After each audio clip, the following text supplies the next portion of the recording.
Well, last week marked the 14th death at a Rikers Island facility, and tonight, in an exclusive interview, News 12's Caitlin Ulrich speaks with the deceased family's lawyer.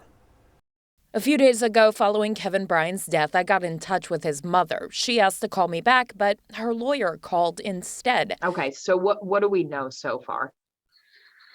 So from speaking to the family, they're completely devastated. At 35 years old, Bryan died last Wednesday. The Department of Corrections didn't release much about his death other than the cause was under investigation.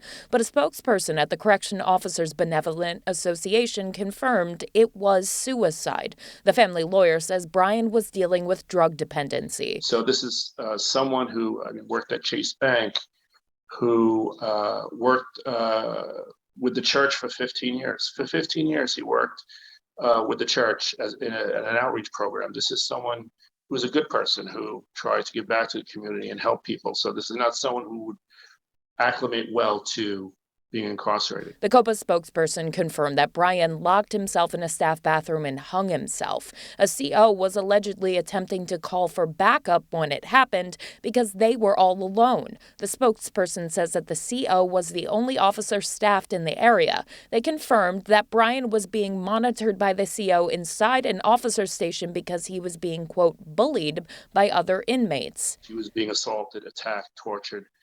It doesn't seem like they did much to prevent it. The family's lawyer says staffing was clearly an issue. And as a result, it's becoming a death sentence if you get sent to a city jail. In a statement, COPA President Benny Basio writes that when it comes to supervising housing areas, preventing suicides, and more, all roads lead to, quote, maintaining safe staffing levels, unquote. Basio goes on to say more than 3,500 officers left the department since 2019. This was a loving mother, loved her son, loved her family, and particularly when it's just unnecessary. This should have never happened.